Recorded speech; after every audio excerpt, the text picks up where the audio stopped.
आमर जो ओडिशार संकल्प पत्र आज प्रेस माध्यम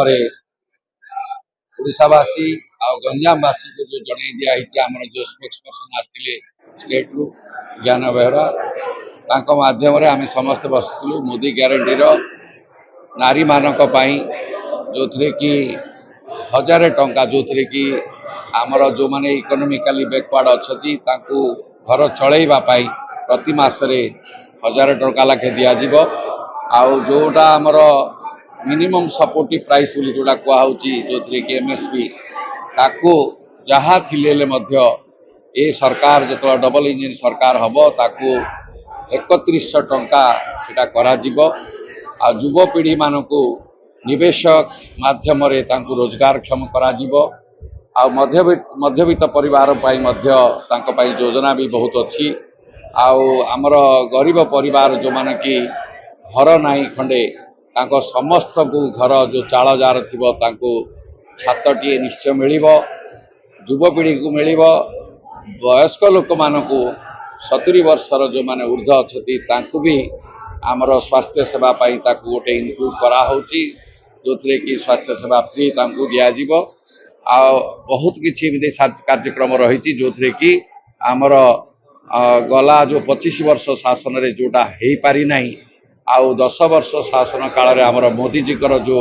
अभिज्ञता आ जहाँ विकास सी कर ओडिशा रे किमिति लागू हो पार कहीं जेते देखिले मध्य आमे जेते आमर मोदी जी जेते पैसा 19 लाख कोटी टंका एत दिन भितर दिखाई हेले मध्य तार जेतिकी विकासशील हेबा कथा सेतिकी ओडिशा आज हो पारुना कहीं देखिए खनिज पदार्थ जी अच्छी आमर ये सब गुड़ाक कम पैसा बिकिकी बाहर को बिकी दौरान आउ थे आम स्टील तैयारी करी जोड़ा बाहर आम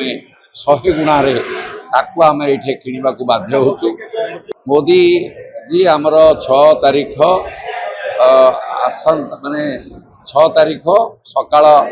10:05 समय ये पहुँचे आमर कनिसी पड़िया जो अच्छी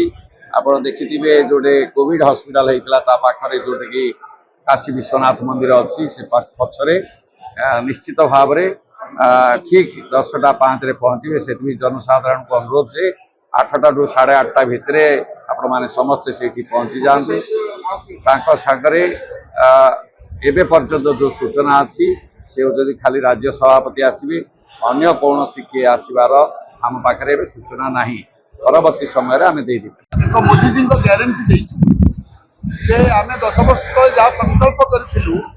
आम के पूर्ण करमको पुणी विकसित भारत 2047 पाइबापी आम कौन करने को जाऊँ ये विषय मानव प्रधानमंत्री जो ग्यारंटी देते तार अर्थ हूँ जहाँ कहूँ ता पूरण करूँ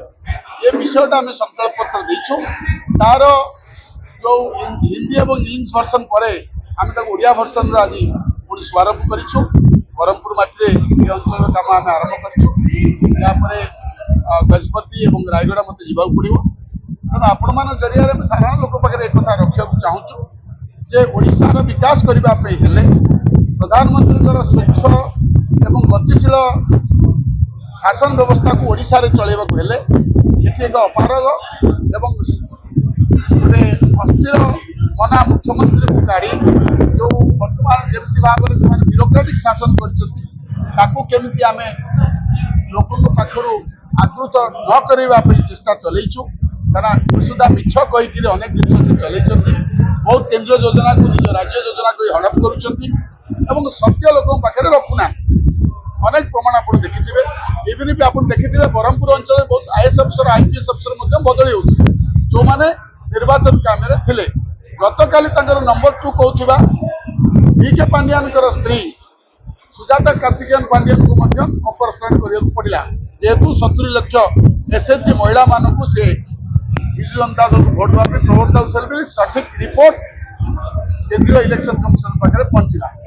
तेणु मोदी जी ग्यारंटी ओडिशा रे लागू हम और ओडिशा रे डबल इंजिन सरकार हम ये हूँ आम